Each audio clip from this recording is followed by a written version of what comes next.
like to call to order the Milan Area Schools Board of Education regular meeting for Wednesday, August 9th, 2023. Would everyone please rise for the Pledge of Allegiance? I pledge allegiance to the flag of the United States of America and to the republic for which it stands, one nation, under God, indivisible, with liberty and justice for all. All right, thank you to everyone attending this evening. Just a couple housekeeping items here. Ms. Gutierrez is excused this evening. We do have first, welcome everybody back to the boardroom. Appreciate everybody being here. We do have this new sound system that we're using that's providing the audio recording. So just so everybody is aware, we are doing an audio recording of this meeting. We are looking into adding a camera in regards to this, but right now we're just going to go with the audio recording, and then it'll be posted to the YouTube channel for the district and indicate that it's an audio recording only. So that's the housekeeping issues with that. For everybody here at the board table, with this system, if you look at the microphone in front of you, you have to push the green button to talk. So you'll see when you push your green button, the red light will light up in front of you, and then you also have a red light on the microphone indicating that you're live and being recorded. One thing, the limitation is there can only be 4 of these on at a time. So just so that we're aware of that. So we will ask anybody that's making public comment, you will have to press the green button on the microphone at the stand in order to be recorded. There's a speaker in each of these bases that you can hear that it's coming out to you as well. So just so you're aware of that, and we can make adjustments. Obviously, this is all very new to us. I want to give a big thanks to our tech person, Dan Douglas. So he's set all this up for us. He's monitoring it. He's staying here this evening to help us with any issues that we may have, and he's also the person that's looking into the camera going forward. So if you forget, there's a nice little instruction there to push the green button to talk, so that you do make the recording. So any questions in regards to that? All right, cool. I just wanted to add to that. So because of the limitation of 4, what we're going to ask is that board members, as you speak, push the button to speak, and then push the button again when you're done speaking, and that'll always allow whoever else wants to speak to have that access, so we don't get to the point where there are 4 and someone can't get access. So I know it's going to take a little while for us to get used to that, but I think we just need to make a habit of we push the button, we talk, we push the button when we're done.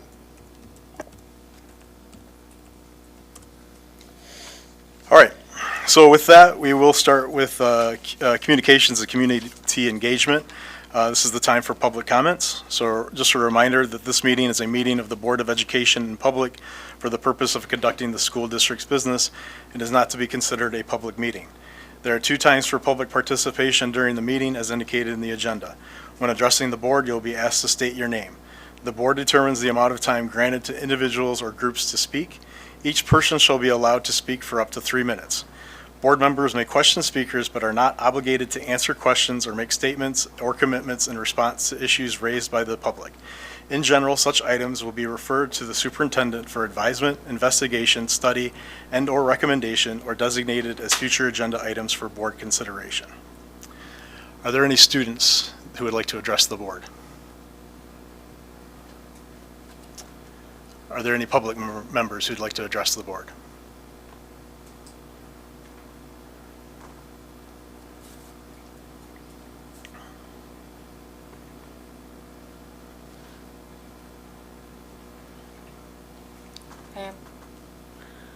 Good evening, Rachel Hobbs. I just wanted to point out an omission in the draft minutes. I did attend the last meeting and I did sign in. I don't see my name on there, so I'm not sure why that was an oversight. I have some questions about the attendance policy. I want to know what exactly changed in there. I reviewed it and I don't see any excused absences for college visits for juniors and seniors. So I want to know if that's still applicable as in years past. I, I listened to the discussion of the scorecard and what to keep on there, what to remove and stuff like that. And one of the statements was made was to let Brian know if there were groups that were omitted from there, and I do believe the FCA was omitted from there, so you might want to look into that. I think that it would be important to include the expulsions on the scorecard. I know that the statement was presented that that they are not really expulsions that are disciplinary actions that happen within the schools, but it's something that is public record because it goes before the board. But I think that it's important to keep on the scorecard because the scorecard is a district happening, and that happens within the district. So I think that regardless of whether it's a public discussion or a public record or whatever, it should be included on the scorecard so that all that information is located in one central area and is available to everybody to see. I think that those are good statistics to have.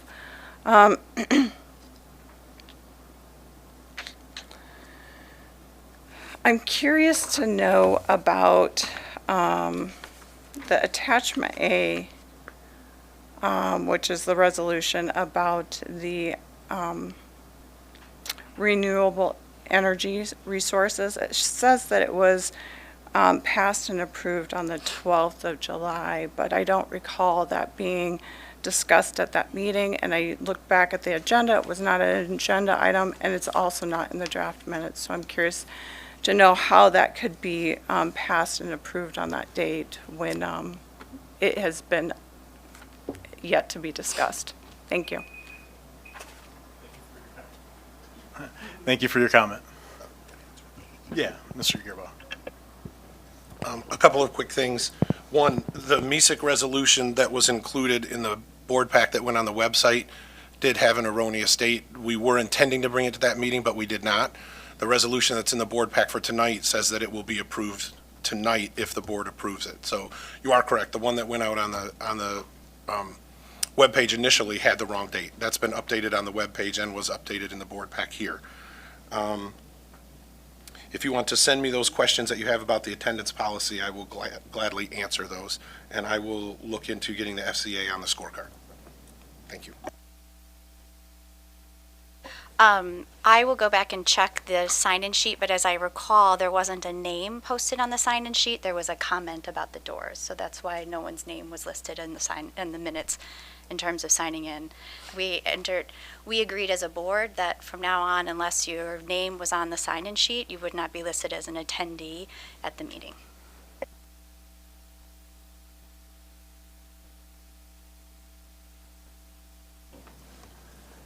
Is there anyone else who'd like to address the board?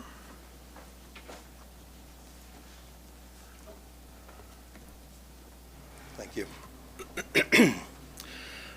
Good evening, I'm Jim Brousseau, and although I know most of you, I'm going to take just a few seconds to introduce myself. I've been a special education teacher at the high school for 31 years. My wife and I moved to the community 30 years ago and raised our two daughters who attended K-12 here. And I'm just telling you that to show that I'm committed to Milan schools and the Milan community. I'm speaking tonight to address a serious problem confronting many Milan students and, to be fair, students across the nation. But I'm specifically here because of caring for Milan's students. I'm disappointed to have to speak to the board tonight, and I'm also very uncomfortable.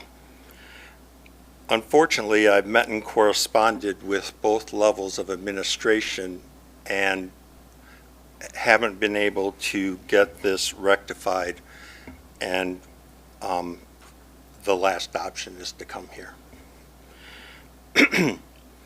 I want to talk about the importance of being able to read, which might seem really obvious to all of us, and we're not talking at the 12th grade or the 10th grade, but the 8th or 9th grade level, which is the level of what they consider real-world survival texts are written. That refers to prescription bottles, operating instructions for things we buy, leases, financial paperwork, etc. I realize that sharing this may seem ridiculous, but it's something we all know and just common sense, or at least it should be. According to the National Literacy Institute in 2022, 21% of American adults are illiterate. It doesn't mean they can't read at all. It means they can't read functionally for the examples I just gave. 45 million Americans read below the 5th grade level and are considered functionally illiterate. The same research shows that 20% of Americans read around that level, the real world level, that impedes them from being able to earn a living wage. Plus, a particularly disturbing statistic is 85% of juvenile offenders are reading well below their grade level, which if you think about how that puts lower readers at risk, you'll understand why it's concerning. So why am I bringing this up at a board meeting? Because I'm a teacher and one that has a heart for kids who struggle with learning.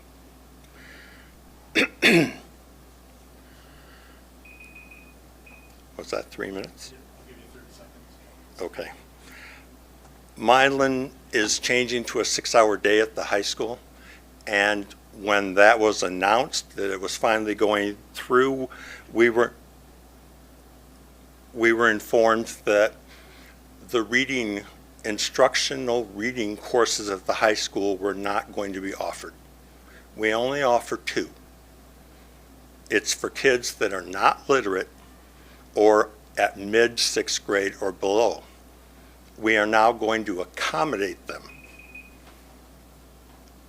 I'll give more later. Thank you. Thank you for your comment.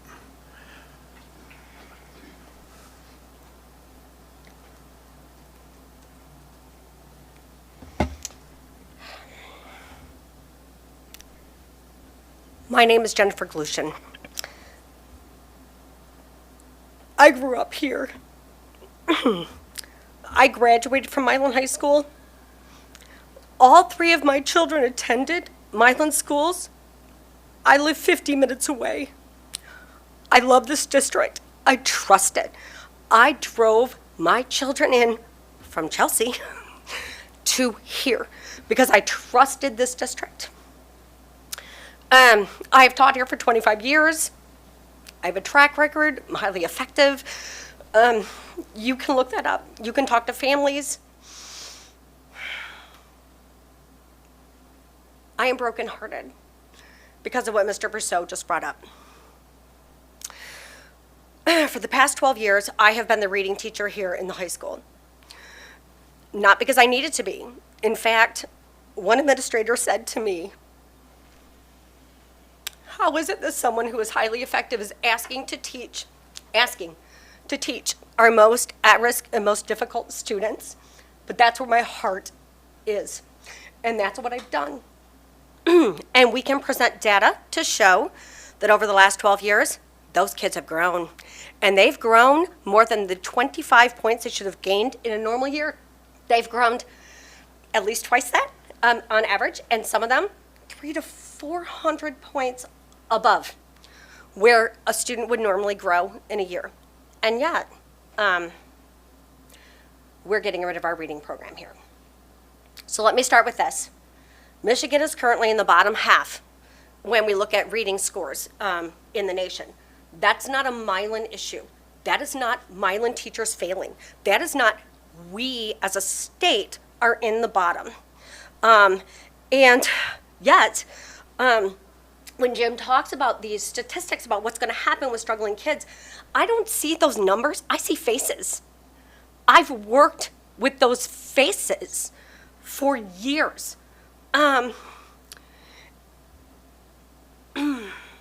And despite that, and despite my talks with administration, despite the data we've shown about the growth, which was exponential, despite the data we've shown in regards to how reading instruction needs to happen, administration has decided to go ahead and get rid of these reading classes at the high school in the same year where most schools in Michigan are scrambling because they are suddenly seeing, oh my gosh, we have a serious reading issue, but Milan's going to get rid of theirs. Now, they have a plan. I read the plan. I have 3 minutes, so I'm going to have to use my 3 minutes at the end. But I went through it, and as a reading teacher, as a teacher with a master's degree in reading at the secondary level, which is weird because usually you're at elementary school, let me just tell you that I understand, okay, that there are going to be differences. If I have 30 seconds, I will wrap it up. Thank you, Andrew. So when I speak next, I'm going to go through my last 3 minutes, and I'm going to talk to you about what has to happen at the secondary level in order to help kids who are struggling with reading. But I do want to point this out before I sit down. Next year, we are running 21 at the high school, 21 classes for AP and honors kids. 21. We just got rid of the two for kids who are struggling, despite the fact there are 40 more of them than there are AP students. Thank you for the comment. Are there others who'd like to address the board?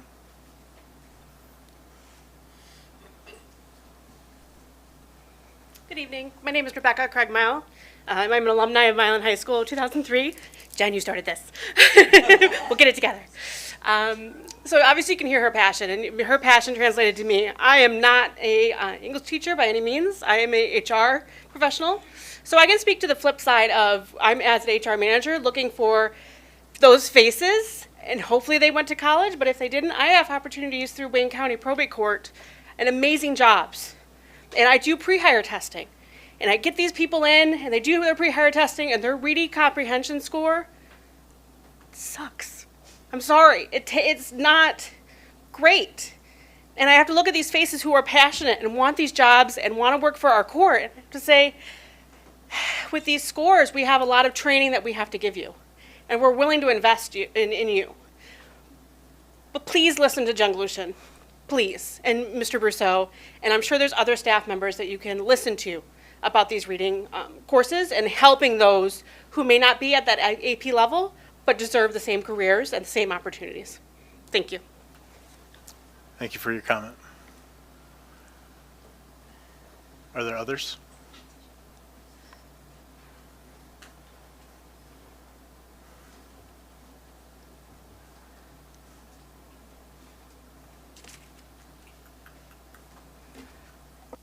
Sue Kesterson, Oh, taxpayer. oh, Am I done? Okay, Sue Kesterson, taxpayer, grandmother of students of Milan High School. Who are we? What the heck?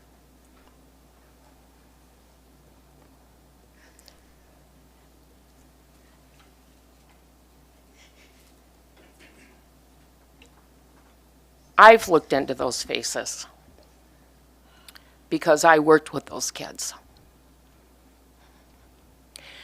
Some of you may have students of your, children of your own that at one time or another struggled with reading.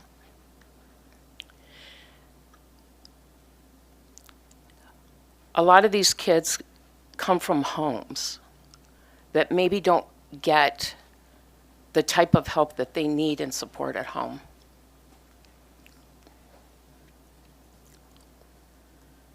When you can't read, you can't do math. When you can't read, how do you understand a biology assignment? When you can't read, how in the world are you going to learn about the world around you through history? When you can't read, you're frustrated.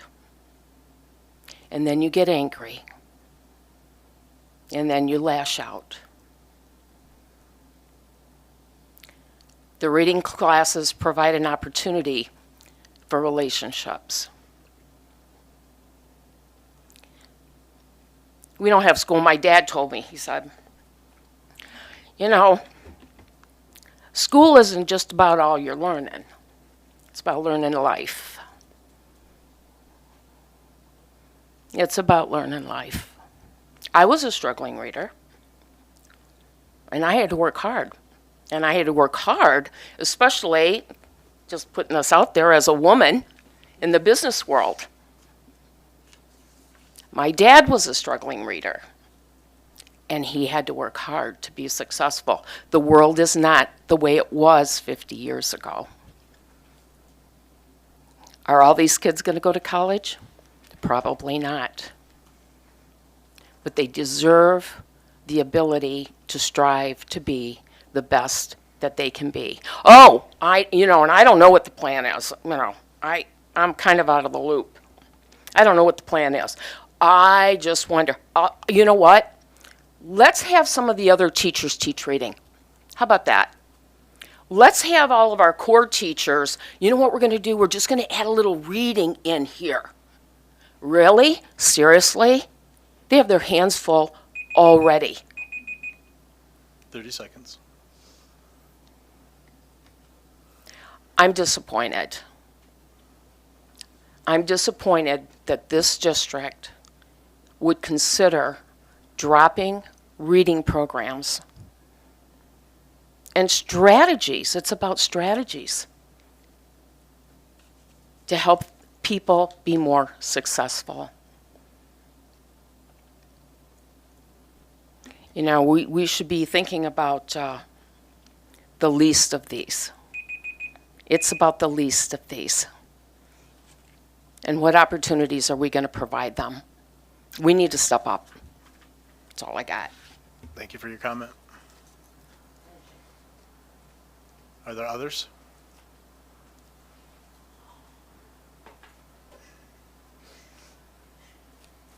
Green button. Actually, you just leave it on. Yeah, you guys just have to leave it. Yep. Hello. No problem. My name is Alex Sutton. I am an entirely too long ago graduate of Milan High School, in fact, the old building, and I'm an educator. I'm in Ann Arbor Public Schools. Jen Glushin is the reason I became a teacher. She's exceptional at what she does. And so it's important to understand how much it takes for your everyday teacher to come before the Board of Education. That's a lot. That takes a lot, and she wants to do this for her students. If Milan wants to be the kind of district that honors diversity, equity, inclusion, and justice, reading is the great equalizer of that. Students who can't, there's an old cartoon of Sylvester trying to open canned goods. He's on a desert island. He doesn't have the can opener. You can give students all the content from Shakespeare to contemporary literature. You can give them any sort of symbol system in the world. If they can't decode it, then what good is it? It's not nourishing. That's not helping them. That's not driving the economy of Milan. That is not giving them the skills to read, to thrive, to survive in this world. So I would like to draw attention to the things that Jen Glushin and Jim Brousseau bring before you.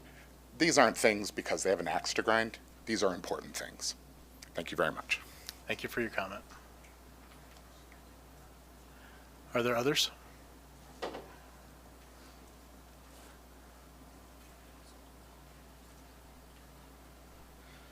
Hi, I'll make this quick.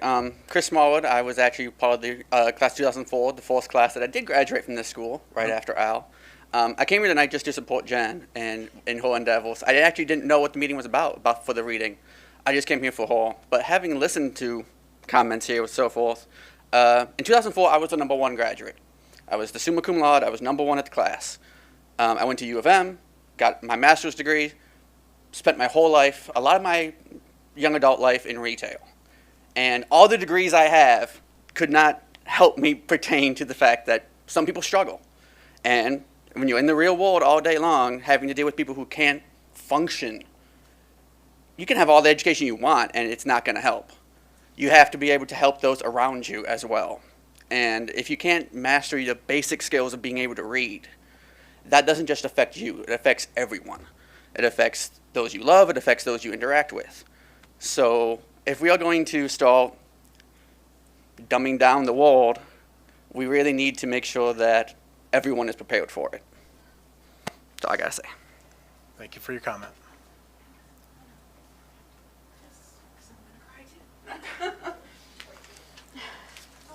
Okay, yes, I'm totally emotional. My name is Megan Smallwood. I'm actually Chris Smallwood's sister. And basically, just as he said, I also graduated at the top of my class, had all AP classes. I went to U of M. I didn't have any struggles reading. However, 6 years ago, I was diagnosed with breast cancer. And I had to go through chemo, which gave me issues with focus and being able to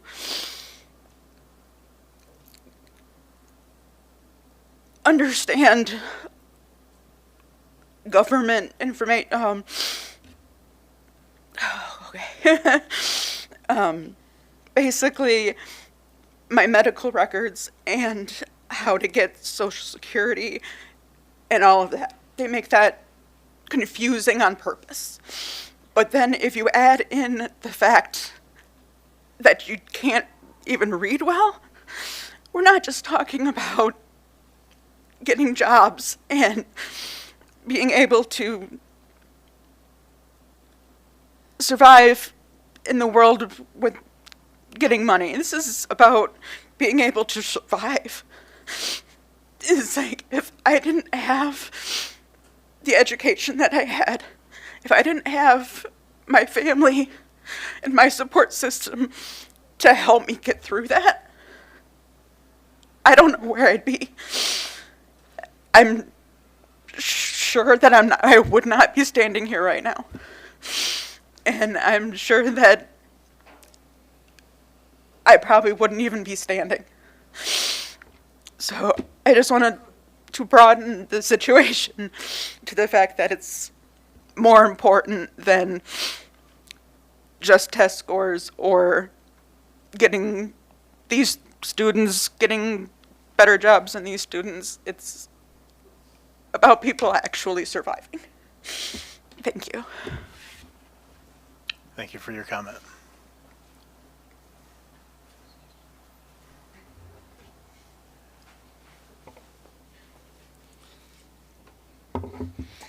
Hi, my name is Sarah Tullis. I was a graduate of Milan High School. I went on to do 10 years of college and university. I have multiple degrees.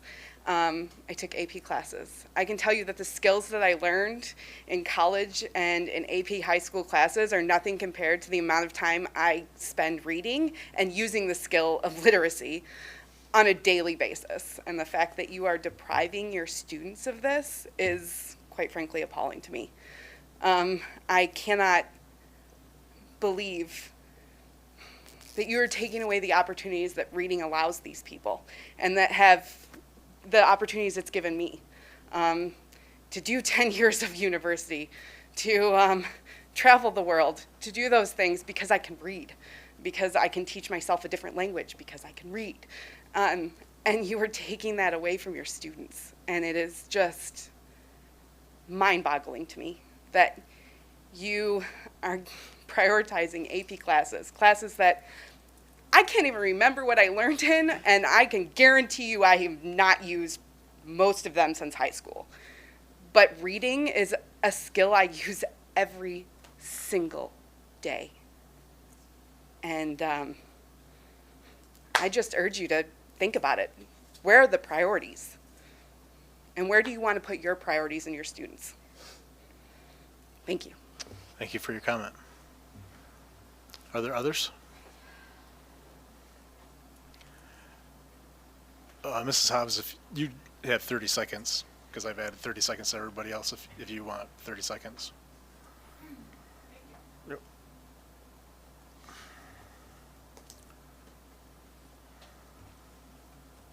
Mrs. Glushin, I appreciate you coming up and bringing this.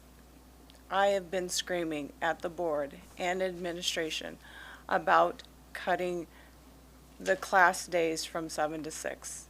It is a huge, huge, huge detriment to our children. And I've been told in Big Red Board chats that the cuts have been made across the district, and I continue to disagree with that. I don't see it. There's one area that's not being cut, and it's administration. Our teachers are being cut, our students are being cut. Thank you for the comment. Thank you for the comment. Thank you, Mrs. Glushin. Any others that would like to address the board?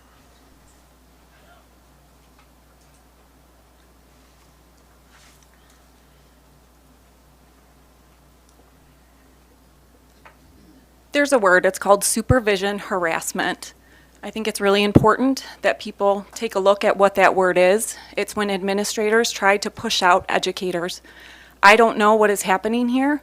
All I know is that Jen Galushin is an asset to this district, and I hope that this is not an attempt to push her out. Jen Galushin was one of my biggest supporters. For those of you that are aware, I did leave this district. I was 4 years away from retirement, and due to my experience here and the way that I was treated, I did step away. I just pray that Jen Galushin is not victim. I pray that this has nothing to do with her support and those teachers that stand up for those that don't have a voice. Jen, I am so sorry this is happening to you. You are a phenomenal teacher. You deserve better. Our students deserve better. Keep fighting the good fight. Thank you for the comment.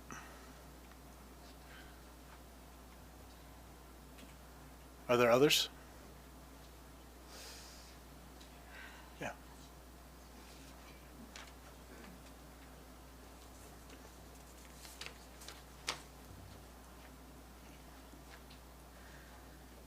My name is Annette Tellis. I work at the Women's Huron Valley Prison. I come across all walks of life. Many of those can't read. Many of those come to prison. They have to get their GED. It's a state requirement. There's another inmate. She can't read. She's Hispanic. She came from Mexico. She's in a Michigan prison. She doesn't speak. She doesn't read English. And she's here with us. Imagine somebody like her. There's one I sit in on a Sunday every Sunday morning. She needs sign language. That she has a global interpreting, it's called. They have an interpreter for her. This one, at least she can read. She knows sign language. How she would be without it. And then there's others that we have deaf, hard of hearing, that we have almost 200 inmates that fall under this. If they couldn't read too, there's some of them I know can. Some of them, most of them can. We do make them get their GED, but if you take things like this away from them, their communication is limited, and they have other people around them who constantly take advantage of them any way, shape they can. And don't think things can't happen here. It won't. There are people here or in that prison from Milan. You also have Milan Federal Prison. You had an incident in Saline Lake last week. That individual is going to be in Michigan State Prison. It happens. You know, these people, they do need to read. That's one of their parts of rehabilitation. And I think so taking reading programs away is not the right thing to do. Okay, thank you. Thank you for the comment. Are there others?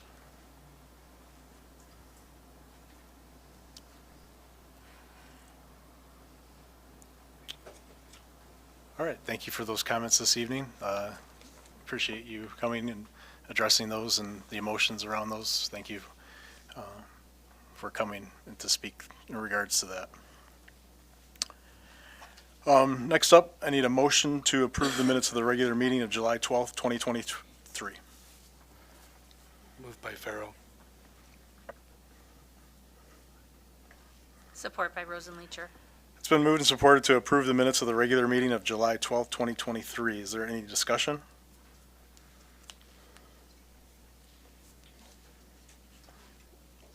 Hearing none, it's been moved and supported to approve the minutes of the regular meeting of July 12th, 2023. Ms. Heike. Freit, I am abstaining as I wasn't here. Heike, yes. Murray, Yes. Rosenleacher, Yes. Sislo, Yes. Pharaoh. Yes. Motion carries 5-0. Next up, I need a motion to approve the bills reimbursement of expenses. Moved by Pharaoh. Support by Heike. It's been moved and supported to approve the bills and reimbursement of expenses. Any discussion?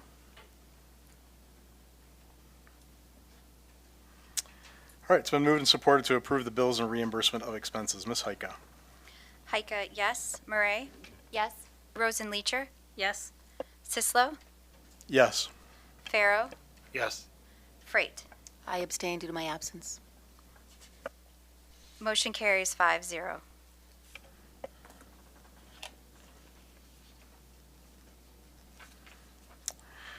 All right, next up on the agenda in regards to finance and operations, I need a motion to approve the Michigan Schools Energy Cooperative MESIC Energy Resolution as provided in Attachment A.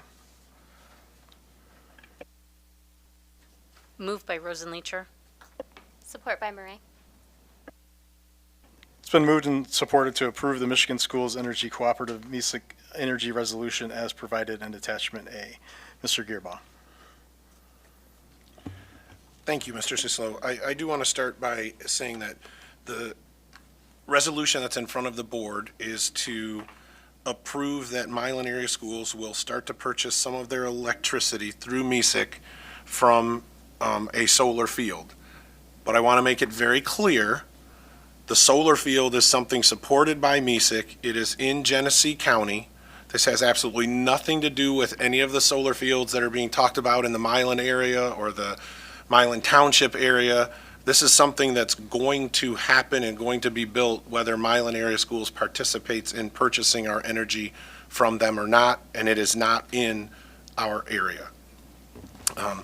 Milan area schools has been part of MESIC and the MESIC Electric Choice Program for longer than I have been superintendent. MESIC allows us to buy our natural gas and electricity through the cooperative, which allows us to get better pricing than available by purchasing that energy straight from local suppliers. These power prices are possible because of the volume of natural gas and electricity purchased by all of the schools involved in the MESIC cooperative.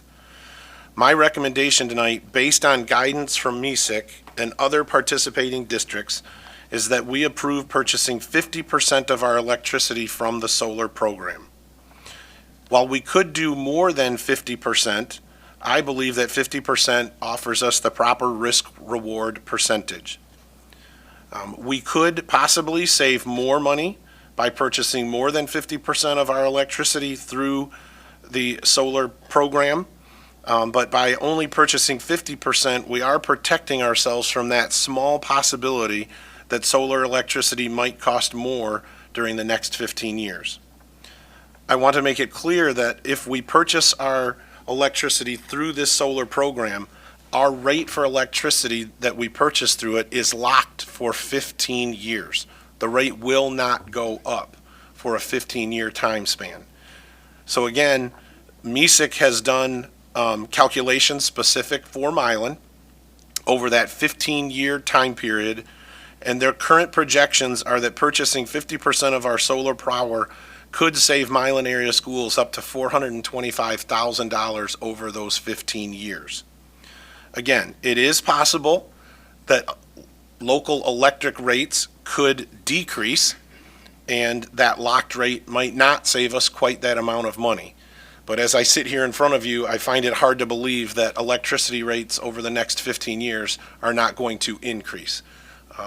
Even if you told me I could lock in the purchase rate from local electricity providers at the current rate I'm paying, I would do that.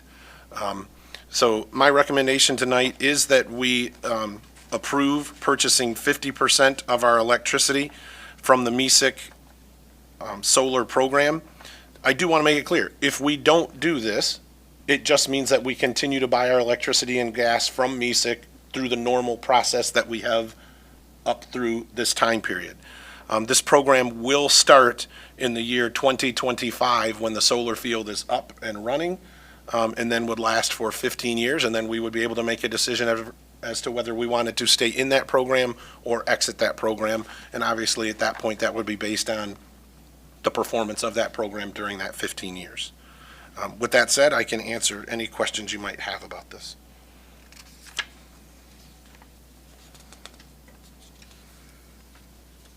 Mr. Gearbaugh, if the solar field doesn't get up and running, what happens to our rate then? Is it still locked at the 15-year rate that's listed? My understanding right now is this solar field is already in development and already been approved and is already being built. I have not asked the question because everything that they've proposed to me is that it will be up and running. It's just, do we want to be part of purchasing from it?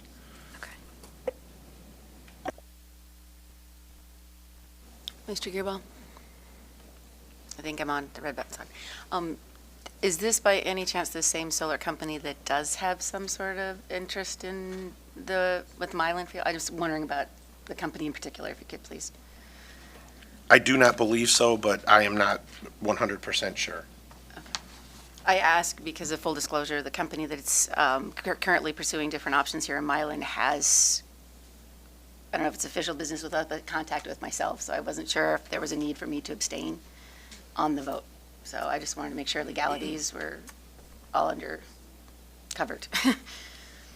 I don't think there's any concern with you having a conflict of interest because, again, us purchasing our electricity from MESIC is not going to affect whether the solar field happens or doesn't happen. We're not going to profit from them being approved. So I don't think there's any conflict of interest for you. I appreciate it. Thank you. Other questions or concerns?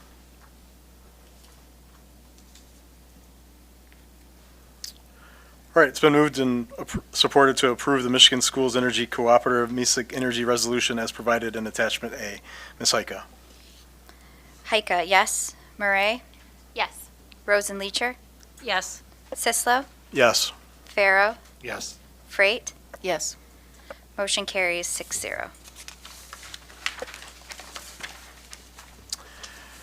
Next up in the agenda in regards to learning environment and culture, I need a motion to approve the strategic plan scorecard as provided in Attachment B.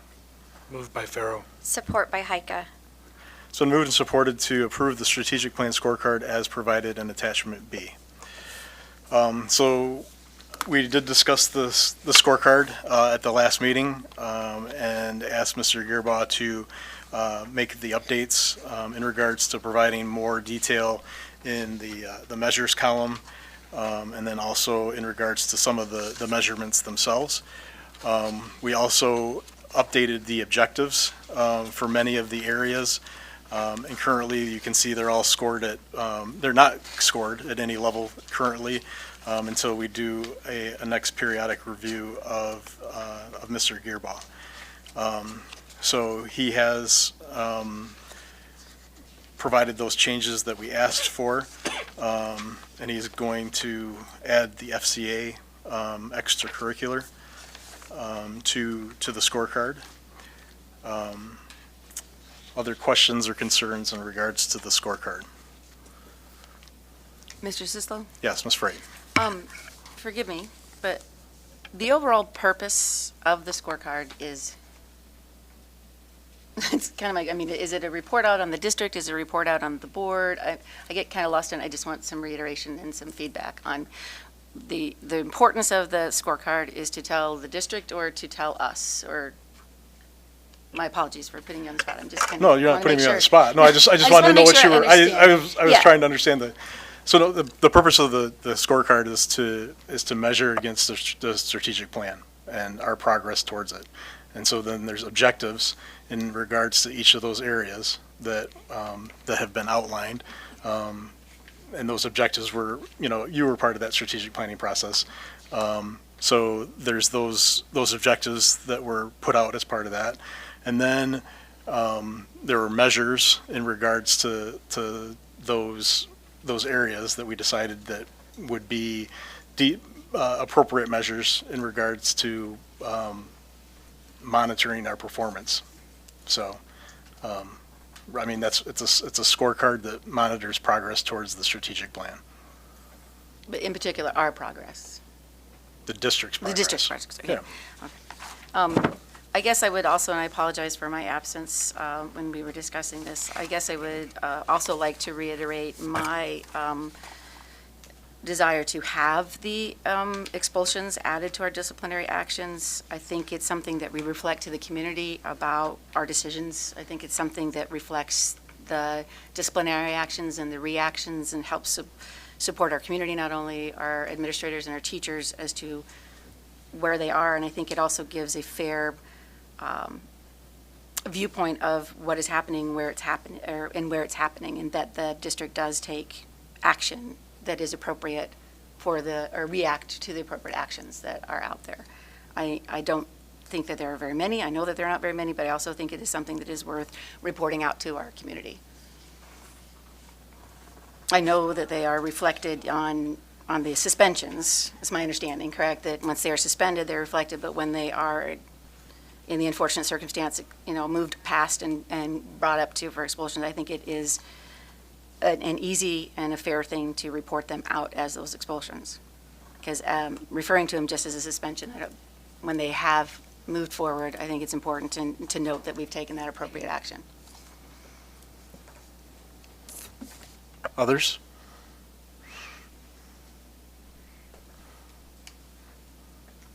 Ms. Rosa Leacher? I'm comfortable with the conversation that we had at our last meeting, and I respect Mrs. Freight's statements greatly. The quandary of further isolating a particular group of students when it's showing in the out-of-school suspensions is a bit of a concern to me. Mr. Sislo. Yes, Mr. Farrow. The information on expulsions is also public information, as the motions and the actions of the board are in the minutes of our meetings.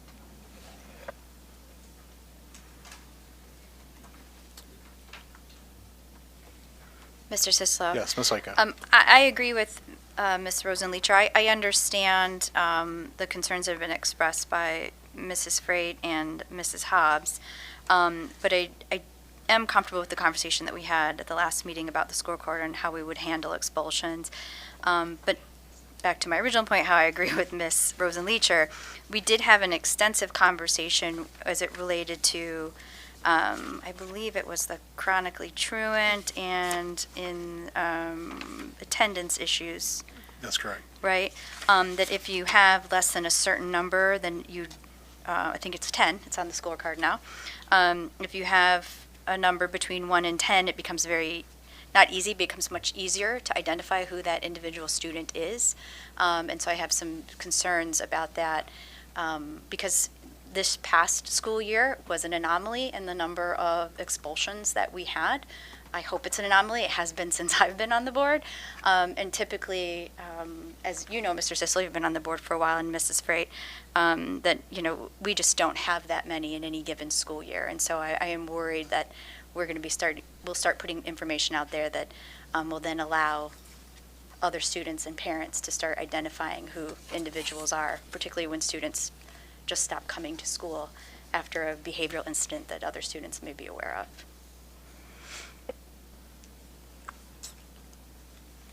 Any other comments or questions?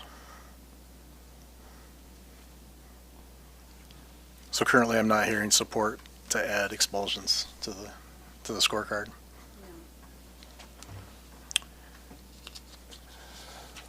All right, it's been moved and supported to approve the strategic plan scorecard as provided in attachment B. Ms. Heika. Murray, Yes. Rosenleacher, Yes. Sislo, Yes. Farrow, Yes. Freight, No. Heika, yes. Motion carries 5-1. All right, next up on the agenda, in the area of personnel and leadership, we have several teacher appointments. So I need a motion to appoint the following people to the teaching positions listed and the base salaries listed effective immediately for the 2023-2024 school year.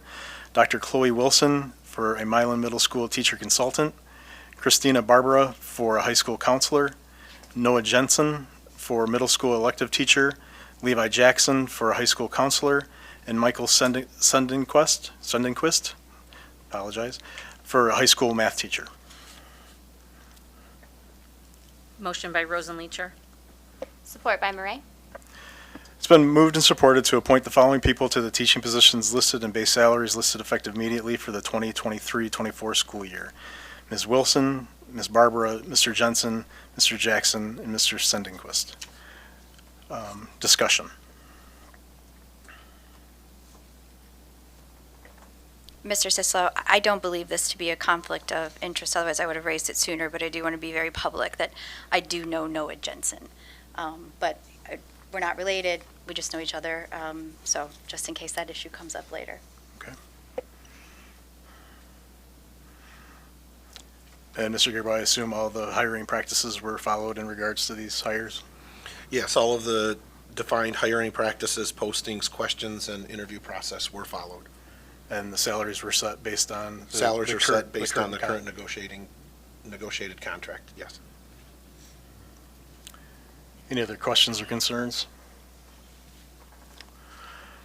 All right, it's been moved and supported to appoint the following people to the teaching positions listed and base salaries listed effective immediately for the 2023-2024 school year.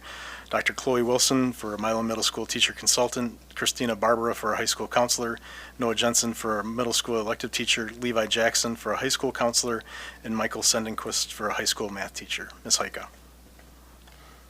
Rosenleacher, Yes. Sislo, Yes. Farrow, Yes. Freight, Yes. Heike, yes, Murray, Yes. motion carries 6-0.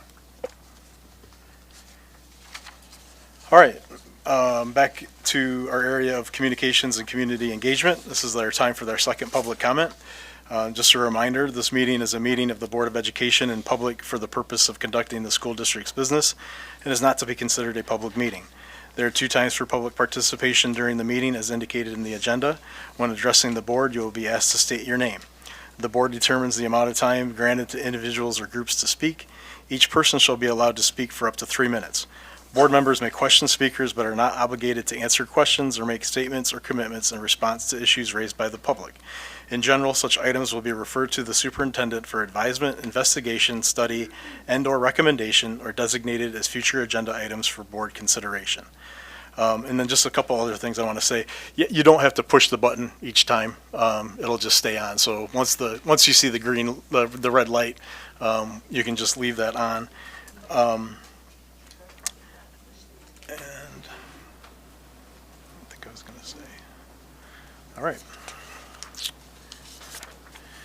Are there any students who'd like to address the board? All right. Any public members who'd like to address the board? Yes.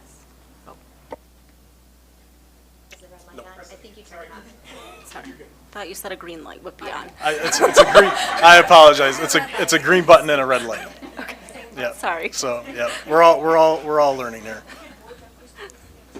Hi, I'm Tricia Lorette. I'm a parent in the district here. I have a now sophomore student here in the district who last year, well, I guess I should start. In second grade, he was discovered to have a learning deficiency in his reading. And it wasn't discovered until second grade because he was smart enough in other areas, if you will, to mask it. And so it was discovered in the second grade, and from the second grade on, he has received reading support.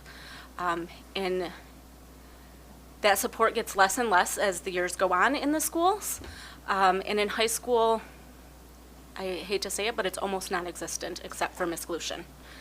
He double blocked his freshman year to take her lit class and the standard 9th grade English class.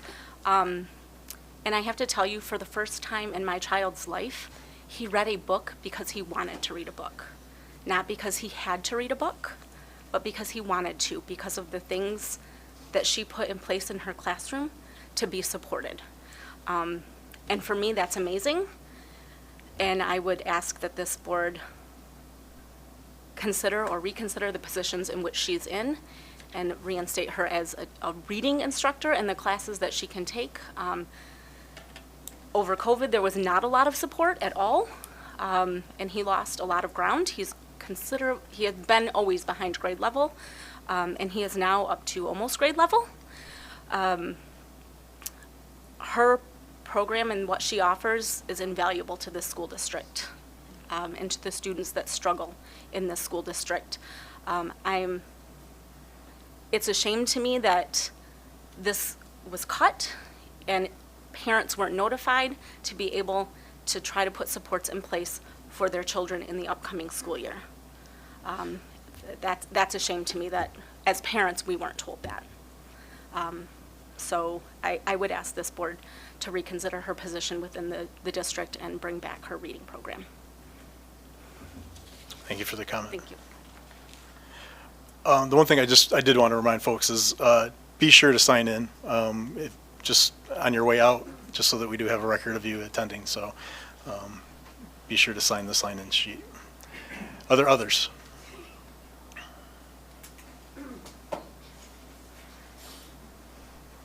I'm not going to cry this time. Stop it. But as you can see, I am very passionate about my kids. Sorry, my husband always goes, our kids, or like your kids. Yeah, I'm very passionate about my 100+ kids who struggle with reading. You are going to be told that there's going to be a reading program put in place. And I'm going to be honest, I read it. I read what it was. And here's what we know, and those of you who have taught reading before at the elementary school level know that reading is a science. It is not an English class. Those are separate. And in my reading class, one of which Mrs. Lorette responded to, kids are safe. They're with other kids who struggle to read. They will tell me when they're struggling. They will read out loud. They are in a safe environment. And it's because they're with kids who are like them. But the other thing that matters is that they're being taught by someone who knows how to teach reading. Nobody would take an English teacher and put him or her in a math class and go, got math this year? And yet somehow that's going to happen at the high school. The person who's going to be helping with reading at the high school, who is fabulous, so please everyone understand, fabulous, great teacher. She took a class in which she did some research on reading. I have a master's degree in reading at the secondary level. It wasn't a fluke. I did it because I was shoved into a classroom by an administrator who said, you're going to run the reading classes. I had no idea how to do that. God bless elementary school teachers. I researched everything. I was not effective. I tried to be, please understand. I didn't know what I was doing. I had to go back to school. I dropped my writing master's degree, my husband loves this, 3 credit hours before I had a master's in writing because I was put in reading classes in Milan. And I couldn't help them. So I stopped taking a master's in writing and went for a master's in reading. And now this district is going to cut that because they think they can cover it by having other teachers in other classes talk about reading or have kids read or have someone who did some research on reading. The students in this district who are struggling with reading, and they're high school students, last 4 years, this is it, and they're out, are going to suffer. Please understand, I am not saying I have to be the reading teacher. 30 seconds. I don't. But for God's sake, get someone trained and get them in there to teach reading. It does not have to be me. It does not have to be the reading apprenticeship program. There are lots of reading programs. But can we invest in something rather than downloading some stuff from the internet and tossing it at kids? Thank you for the comment.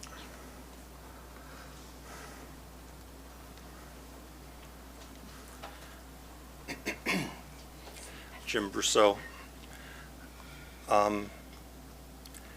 I went through, I set it up with Mr. Shin that I would go through and identify the students I felt needed to be in a remedial reading class. We at the high school use the SRI, which is the Scholastic Reading Inventory, and it gives you this Lexile number, and I don't have the chart memorized, but it tells you approximately what grade level you're at. It doesn't say exactly because it's a 1,700 point scale, but it says if you're in this range, you're at this approximate grade level. So we took mid-6th grade on the SRI and used that to determine who was going to be on this list. And I took their best SRI score because they take it 3 or more times a year. So it's important to know I didn't try to increase the numbers. If they hadn't taken the SRI for whatever reason, this is for last year's 9th and 10th graders, I used their PSAT results. And if they were in the 29th percentile nationally or below, they were put on the list. Then the 8th graders from last year, they took the NWEA. And Mrs. Jasper sent the results over. And the only problem, well, that was actually pretty easy to use because they put the Lexile scores next to the NWEA scores, which was great. But 31 students in the 8th grade hadn't taken the test, or at least they weren't on the report. So I came up with 24 8th graders that fit the criteria of being at mid-6th or below. But because there's 31, in my experience as a special educator, the students that have the hardest time on the test avoid the test and try to miss those days. So I think that number will be greater. When you add that with the numbers for last year's 9th and 10th graders, there's 89 students that I put on the list. I suggested to Mr. Shin that if we tell parents that their kids are on this list, this is how we see them, they might be testing and not trying. They might be blowing it off and making themselves look bad. So we offered the opportunity for them to take the SRI test because we control that. We can have them take it anytime we want so that they could prove, so to speak, that they just blew it off. We didn't get there. 30 seconds. Thank you. The proposed plan for this year, or it's more than proposed, I was told it was the way it was, is that the TCs and the English teachers will talk about what PD they need, and we will meet over the course of the year to plan interventions moving forward. To me, that sounds like we're throwing away this year's students. We're saying you're not going to get reading instruction, which is a separate certification at the state level. Thank you. Thank you for the comment. Rachel Hobbs. So I'm not sure what kind of situation I walked into, but I will say that I throw my support behind what Jen Glushin is saying. As soon as the announcement was made by high school administration and there was a parent meeting over Zoom, I sent questions to Mr. Shin asking for the data driven information that pointed that this switch was in the best interest of our children. And I've yet to receive that information. Instead, I get questions on, well, what do you mean by data-driven information? What kind of data-driven? It doesn't matter. Is this switch in the best interest of our children? And I've received nothing. So both of my children had Jen Glushin as a teacher. She's a phenomenal teacher. She knows what she's doing. She's advocated for my children, and I support her in this. On another issue, you guys talk about the board packet being updated and so forth. When is it that the public gets to see the updated board packet information? Because you guys just took a vote on 1, 2, 3, 4, 5 new hires. And for 3 of those new hires, there's no salary information. So when is that disclosure going to be made to the public? I think that that's kind of important, considering that we're all watching what the finances are. We're making cuts, but we don't have the information. So I think that that would be important to put out to the public. Thank you. Thank you for the comment. The updated board packet was put on the website at the exact same time I provided it to the Board of Education on Monday. Well, can I just say that I just downloaded it and printed it before I came here, and I have links on here. So when is that available to the public? Because it was never discussed. It should be available now. I will check and see when I leave this meeting, because the new version was uploaded.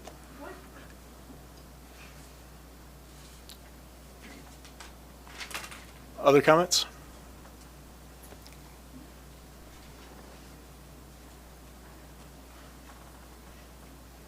Just another quick comment. Chris Smallwood again. Most of the students aren't here to advocate for themselves on this issue of reading, so I wanted to provide a tangential example. I was in a speech pathology throughout my years here, and in middle school and all that, I had a speech therapist, and she was really great. High school, it disappeared. Didn't have anyone. At my graduation ceremony, she came up to me and said, "Oh, yeah, we need to sign you off on that." 4 years had gone by and nothing had happened. I had to do all the work myself at that point. Public speaking was always an issue because of my speech. I learned really quickly at U of M, when you have to defend everything you're saying, that you have to do it with confidence and you have to be able to speak. Just as speaking is a main point of life, so is reading. So if we don't have the tools to give them the background they need to survive, they're going to have just a hard enough time as everyone else, and even more so. I know that from experience. Thank you for the comment. Are there others?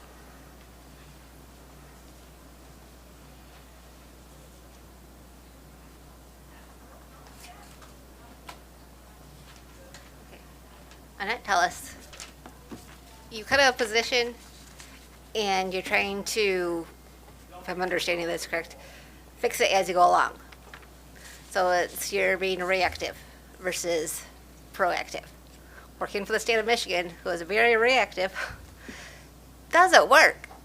As I see it all day, every day, working for corrections, that there's so many officer vacancies. These officers are working 16 plus hours, sometimes 20. And there's been, they've gone into the state legislatures and everything, and there's problems with our staffing. I've been to court for Jewish religious needs and things. I said all along that there's issues here. There were issues before me. Fixed as many as I could, but I can only make it as far as they do. You can talk until you're blue in the face. So I do that quite a bit too at work. That speaking from working for the state, being to court, litigation, a different thing. It's reactiveness is not, how is that a word, but being reactive versus proactive, not the way to go.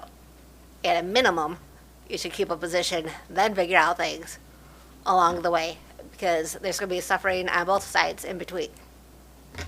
It's that one I don't get it for here, don't get it for the state. It's be proactive. Much better. Thank you for the comment. I do want to apologize to Mrs. Hobbs. I just tried to pull it down. I don't know why the new version I uploaded is not there. It will be there tonight before I go home.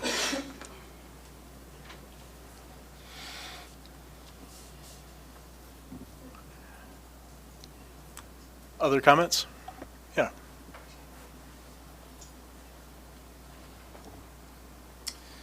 Hello, Alex Sutton. Unrelated to the district's reading instruction, I'd like to respond to something Ms. Heike said, just I think in passing. This is not a criticism, but just about, no, it isn't. Just in terms of the number of expulsions for the district, you had mentioned that you're hopeful they'll go down in the future. They haven't been the same in the past. We also haven't lived through a global health crisis. of the magnitude of the COVID-19 pandemic. So I just wanted to respond to that, and again, to underscore everything that Jim Brousseau and Jennifer Glushin are saying. Thank you. Thank you for the comment. Are there others?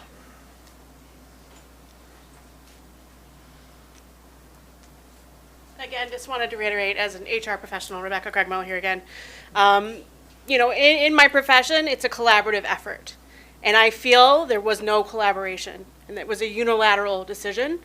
So again, I implore you to listen to your staff, listen to these students. There is stigma attached, like Jen and a parent had mentioned, to put them in a class where they're not going to be comfortable, and they're going to be maybe ridiculed, probably more than maybe, and not have that support. They're going to turn inward, some. And they probably will still seek Jen Glushin. And I bet a bottom dollar that she will still help them. You know what I mean? So I implore you to listen, to find where that collaboration breakdown happened, because your staff is pleading with you to help these students. Thank you. Thank you for the comment. Are there others?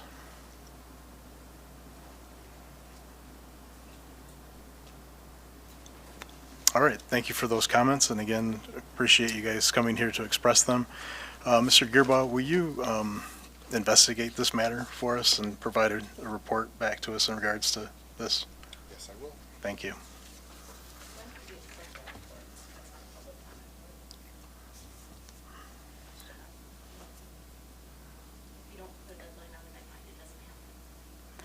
I think that we need to set a time by which we'll get that information, because with the upcoming school year and the schedules are already set, if there's going to be a change, we're going to have to do it very quickly. And so I think that the community point was well taken, that we do need to have a deadline on when we'll receive that information. I agree.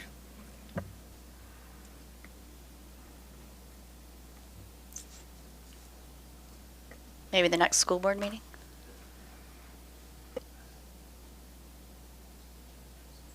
The next regularly scheduled. No, that's too late. The next special meeting.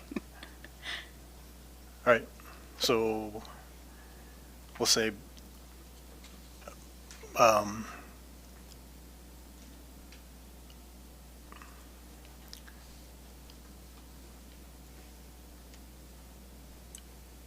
yeah, we could say by the next scheduled board meeting. Because we will be scheduling a special meeting. We're just not sure of the timing of that meeting, so it'll be at the special meeting, which will be either the 14th or the 15th. So.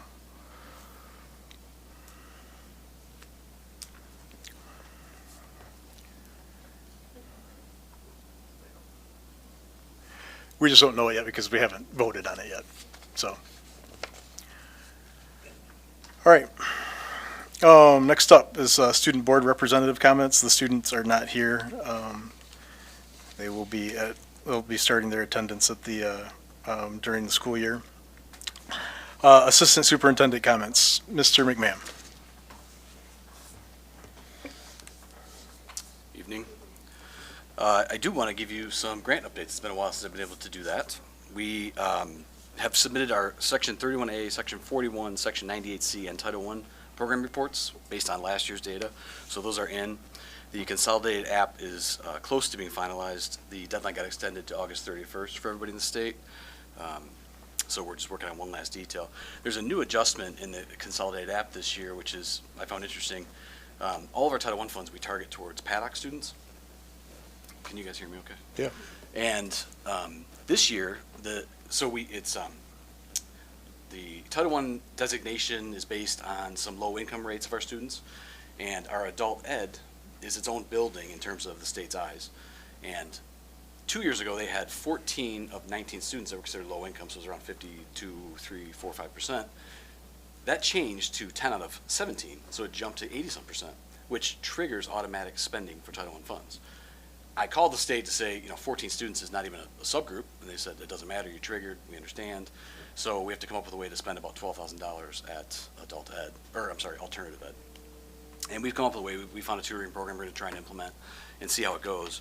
But it just is interesting that the state triggered that automatically for a low number of students. But, we'll find a way to spend that money. I've met with Connie Cox, and we got a plan in place. So that's just a new kind of nuance to the report.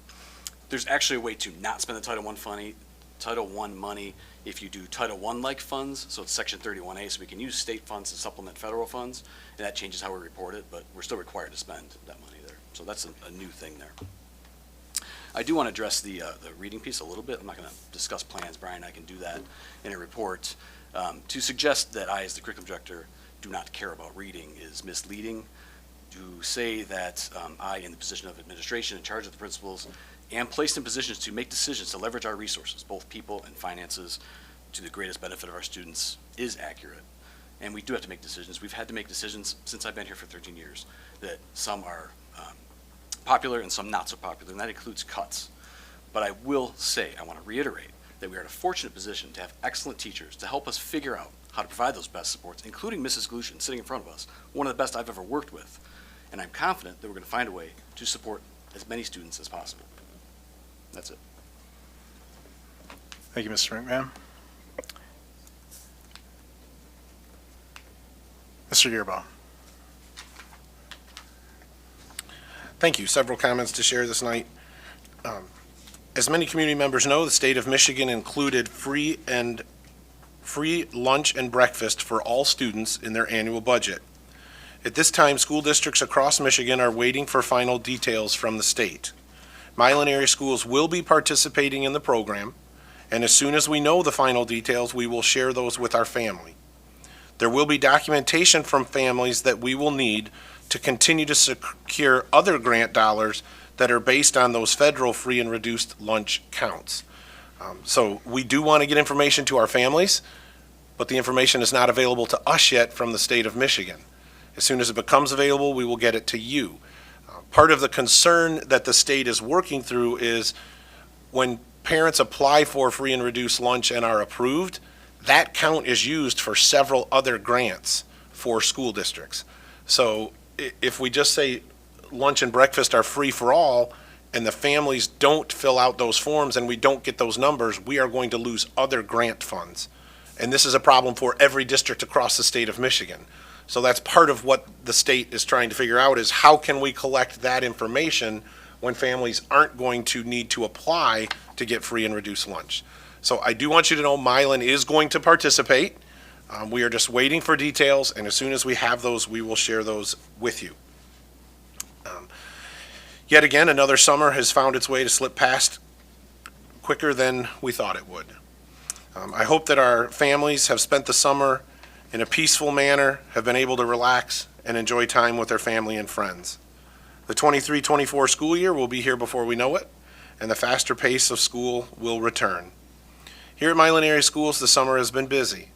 We are planning for a year of continuous improvement and success.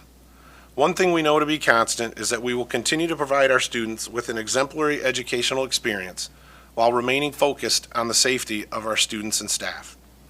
The administrative team has been working hard to secure complete staffing levels for all of our departments, and we have added some amazing new staff members to the family, and we appreciate the board for approving some of those tonight. In addition, the buildings have all been cleaned, sanitized, technology has been refreshed, plans for continued excellence have been created. We will remain focused on continuous improvement in the implementation of our instructional methods and our strategic plan initiatives. Throughout the year, I am sure that we will encounter challenges, but I know that the dedicated staff of Milan Area Schools will provide another successful year of growth for our students. With that being said, the first day of school for 23-24 is Monday, August 28th. I want to share with you that the Michigan school business officials informed me that Krista Hendricks, our finance director, met the requirements to renew her chief financial officer certificate. While this certificate is not required for finance directors, the 150 hours of professional development that has to be done to renew the certificate helps keep our finance director up to date on all things regarding school finance. I want to congratulate Krista on completing this accomplishment. Second staff update, for those who have not heard, Mr. Chris Gill, our high school assistant principal, is retiring effective August 31st. We have transferred our middle school assistant principal, Mr. Chris Sandberg, to the high school. We are currently in the hiring process for our middle school assistant principal, and that will be part of the special meeting agenda next week. I want to personally thank the Legacy Land Conservancy for their generous donation of the sound system that we are using tonight. We were blessed that at the time that we were trying to figure out how to get a recording system in this boardroom, and we're looking at pricing things out and investigating the costs to do so, I happened to just receive an email from the Conservancy that said, we have a 15-person sound system that we purchased for COVID and we no longer have a use for it. Could Milan area schools use it? We took that, and it is what we are using tonight, and so we want to thank again the Legacy Land Conservancy for donating this to the district. This is on the website and did go out to the community, but I do want to announce that our program open houses for the 23-24 school year are scheduled. The Paddock Early Childhood Center preschool open house is August 22nd. The Paddock Early Childhood Infant and Toddler open house is August 24th. Paddock's open house is on August 23rd. Simon's open house is on August 24th. The middle school open house is on August 23rd. And the high school open house is on September 5th. All of those dates and specific times are on the main page of milanereaschools.org. Thank you. Thank you, Mr. Gearbaugh. Next up is board member comments. So in regards to the special meeting date, as Mr. Gearbaugh indicated, they're in the midst of a hiring process for the middle school assistant principal, and we also have a couple of student reinstatement hearings to hear. So we'd like to set a special meeting next week, either Monday the 14th or Tuesday the 15th, in regards to everybody's availability. So does anybody, what are people's availability for next Monday or next Tuesday? Mr. Sislo? Yes, Ms. Rosen. I am not available on the 15th. Mr. Sislo? Yes, Mr. Farrow. I'm not available on the 15th. Okay. Mr. Sislo? Yes. I am unavailable on both dates. Okay. My apologies.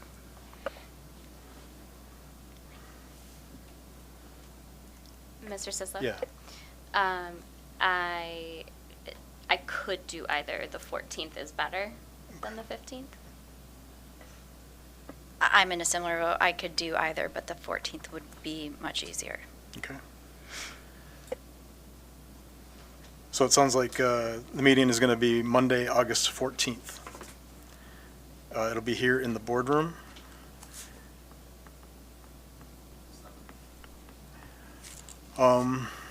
Yeah, we'll do 7 o'clock.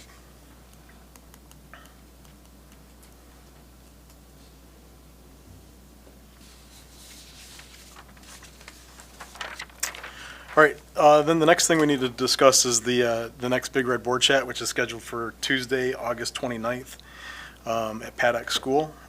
So I need 3 volunteers for that Big Red Board Chat. I think we've got it scheduled for 6:30, I believe, on that date. And then we need to have a topic in regards to that. Forgive me, Mr. Sislo, did you say the location already? It's in Paddock. It's in Paddock, thank you. Yep.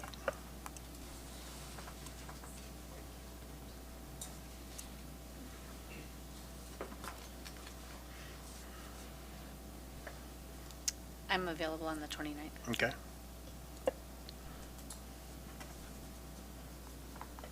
I could do the 29th as well.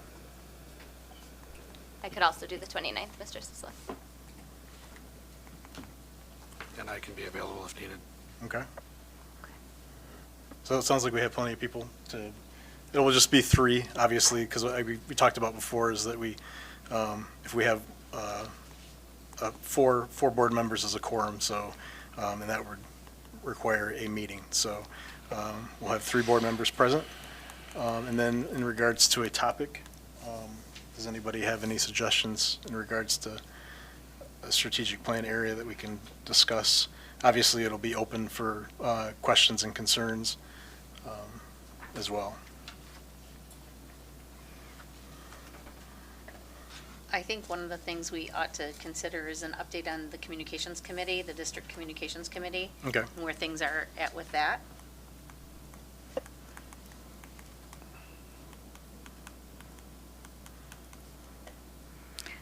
I don't want to rain on other people's parade, but I'm a little concerned, Ms. Rosenleecher, that my understanding is now the communications committee has moved to being a district communications committee, and if we provide an update on that at a Bid Greg board chat, then we're starting to blur that line again between the goals of the communications committee for the board and the communications committee for the district. That's fair. I respect that.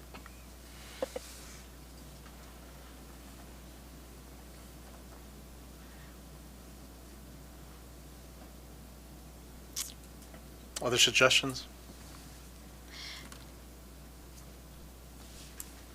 Can we email you suggestions? Yeah. Okay. Yep. And we can finalize that at the meeting next week. The other thing that I don't have on here, but we do need to talk about, and we'll talk about this this would be the second meeting in August, would be the delegates for the MASB meeting. So I was mistaken at the last meeting that we needed a delegate and a backup. Apparently, we need 2 delegates and 2 backups. So myself and Ms. Leacher will be the delegates, and then we will need backups. This is for the fall conference. Yep. So consider your attendance at that November conference if you'd like to be a backup delegate to their general meeting. We'll formalize that at the second meeting in August. All right. So with that, other board member comments? Mr. Sislo? Yes, Mr. Farrell. First, I want to thank the folks for coming in tonight and sharing the information that you shared. It's very helpful. So I appreciate you coming in and sharing the information that you shared. And as you heard tonight, we'll be getting a report from Mr. Gearbaugh in the near future. I did want to comment on the finances for the district. So for the revenue and expense report for month ending June 2023, it shows that we have a considerable net profit, and I just wanted the board and the community to understand that our June financials are not finalized.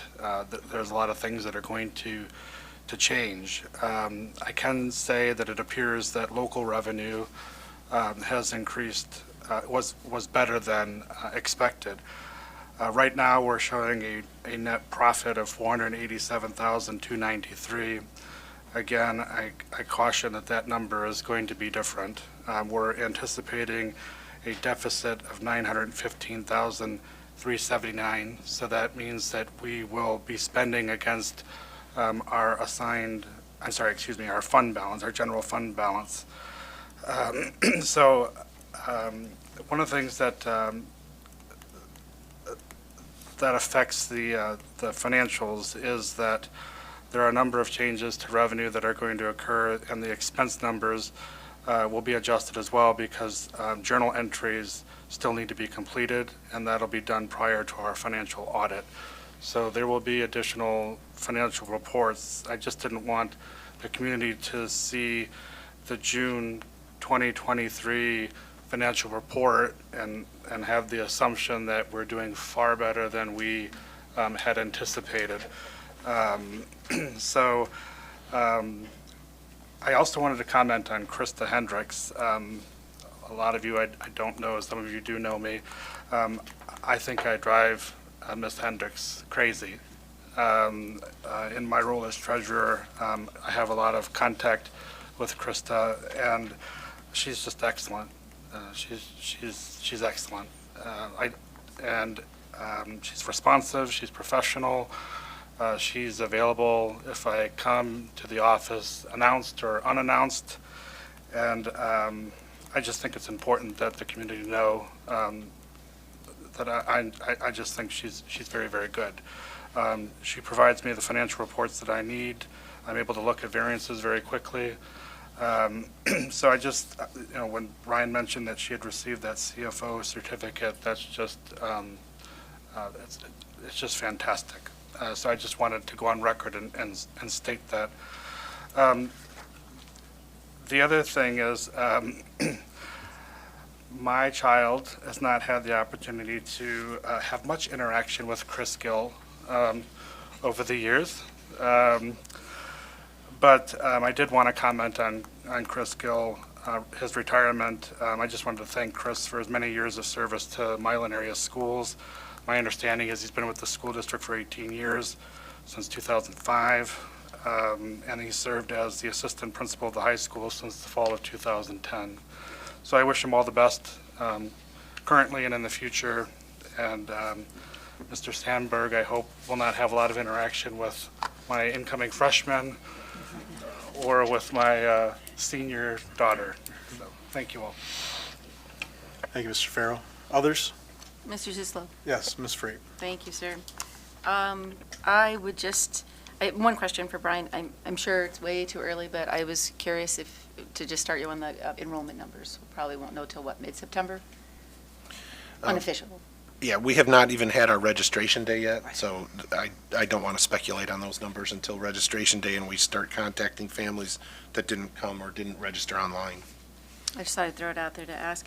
I will be leaving tomorrow evening to attend an MASB conference in Macomb for further training, so I appreciate the district's ability to help me do all of that.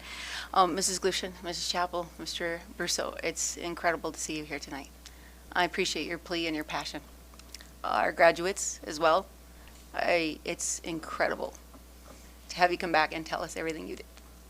I have subbed as Mrs. Glushin in that class with Mr. Brousseau several years ago and wondered why. Have to be honest, Mrs. Glushin, really wondered why, but knew why you had high heels. But I do appreciate the courage, the uncomfortableness, and the passion that it took to come and to speak with us. I appreciate Mr. McMahon's passion as well. I understand it's a tense situation. It's difficult. Leveraging is definitely a key word where decisions need to be made, compromise needs to be found, and it's important to hear all the sides. So I appreciate both phenomenally. And I would also like to congratulate Mr. Gill on his retirement. I hope he and his wife enjoy. And I would also like to wish our staff and administration an incredible, great new 2023-24 school year. I hope that it starts off well and goes off without any hitches. Thank you, Mr. Sissel. Thank you, Ms. Freight. Others? Mr. Sislo? Yes, Ms. Heiko. I want to first congratulate Mr. Gill on his retirement and wish Mr. Sandberg luck. Those are big shoes to fill. I just, my own personal observation about Mr. Gill, I chaperoned a prom several years ago, which was interesting, but I did. And the students who came to the prom alone, not in a big group, not clearly with friends, not clearly with dates, were the students that all went up to Mr. Gill to talk to him. And he always had something kind to say. He noticed their dance moves. He noticed their, whatever they were wearing. And it was just very eye-opening to me that, here's Mr. Gill, who has quite a reputation. And then you saw the students and how much he meant to the students who didn't seem to have a group. And so I really appreciated him much more after that prom. And so we're going to miss him. I think it is a big hole to fill, and I wish him the best retirement. I made a note. I don't want to get this wrong. I want to thank all of you who came here tonight to talk. Reading is a very personal issue for me as well. When I ran for the school board this last time, not the first time, when I ran the last time, I talked about why I wanted to be involved in the school board, because I understood and had personally experienced the transformational effect of an education. And that I wouldn't do any of the things that I was doing if it had not been for the education that I had received and the teachers who had pushed me, right? And told me I could be better than was at the moment. I originally ran many years ago because I was angry. And I was angry because I had a student who couldn't read at grade level. And I didn't talk a lot about that the last time because I didn't want to embarrass my student. And I still don't want to, but I remember sitting in those elementary classrooms with the reading instructors and the classroom teachers, and God bless the classroom teachers who just had so much patience.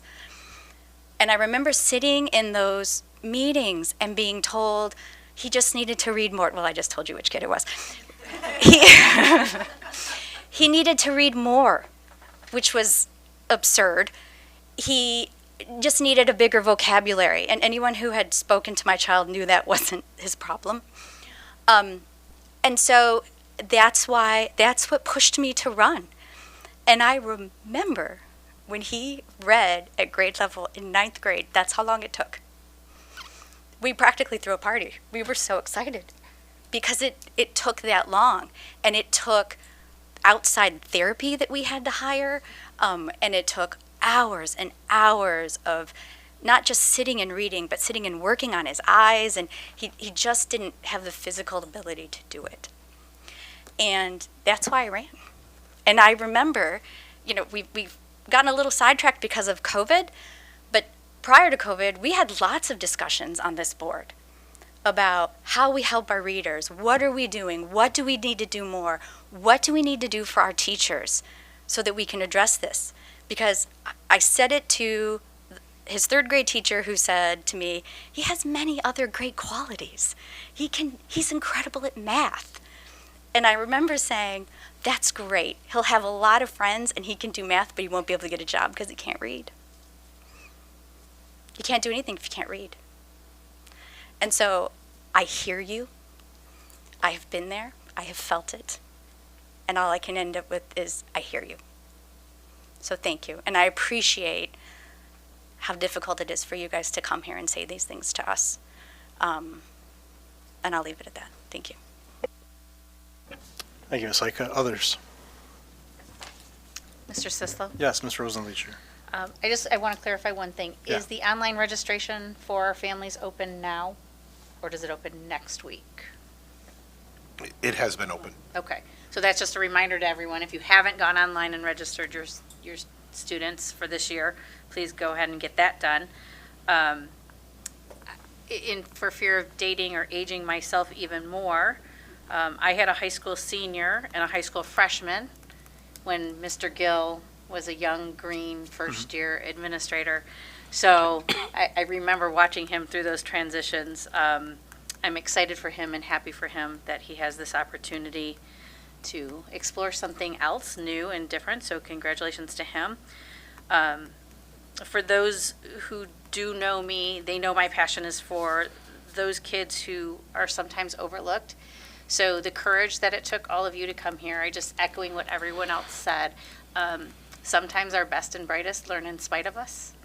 And it's those who hide in the shadows that we need to pull out of the shadows. So courageous, I know that we'll be learning more about this in the next week or so. So thank you for your courageous comments tonight. Thank you, Ms. Rosenleacher. Ms. Murray? Yeah, Mr. Sislo? Yes, Ms. Murray. I'll join in congratulating Mr. Gill on his retirement and also Mr. Sandberg for his move to the high school. I did not have the privilege of working under Mr. Gill, or excuse me, under Mr. Sandberg as a staff member, but I do share a house with someone who does currently work with Mr. Sandberg and just has had nothing but incredible things to say. And I have seen that in my experience being in the building. So to say that I have confidence in Mr. Sandberg's capabilities to move into that position in the high school would be just a gross understatement. He is a highly relational administrator. And the high school is very fortunate to get him. If we could just run him through the copy machine real quick and put a second one at the middle school, though, that would be really great. So I look forward to that assistant principal search at the middle school, and just he's left big shoes for sure. So yes, congratulations to both. And with regard to the issues raised tonight about the reading course at the high school, I don't want to be at risk of copying, what has already been said tonight, but I just, as a former educator in the district who has stood before this board to speak on behalf of myself and my students because I was afraid for our well-being, afraid for their continued care and education. I felt all of that tonight, and I deeply respect you all for being here, parents too, because it is incredibly difficult to stand up and speak to your employers about a concern that you are having. And I just want to thank you for raising that. I am very eager to learn how this change is going to be handled. I'm looking forward to that discussion with Mr. Gearbaugh and the rest of the board. I have the utmost confidence in our district's ability to navigate this change, but as a former reading instructor in the middle grades, I am very interested to see how that pedagogy that was raised tonight, that the science of teaching reading, how that is going to be addressed in other ways. I'm not saying that I don't believe it can be, but I want to thank you for raising that issue because it does need to be done incredibly intentionally and carefully. It is not the same thing as an English course.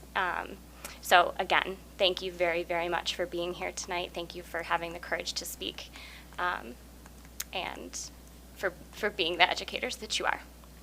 Thank you. Thank you, Ms. Murray. I want to echo the beginning of the school year. Welcome back, everyone. As Mr. Gearbaugh indicated, we will continue to look to ways to improve the district. And I want to also express thank you to everyone that came to speak this evening. It was respectful. I want to make sure that you felt that you were heard. It's an important process to participate in, and I appreciate you guys doing it in a respectful way and learning this new technology with us as well. I don't think we broke anything, so that's good. But the board will look forward to the response in regards to this, because ultimately to question the board's or the administration's dedication to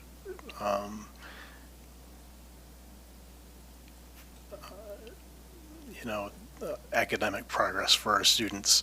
That's difficult, and I want to make sure, and this board wants to make sure that we are having appropriate programs, and we look forward to that response in regards to that. So, any other questions or concerns? All right, meeting is adjourned at 8:44.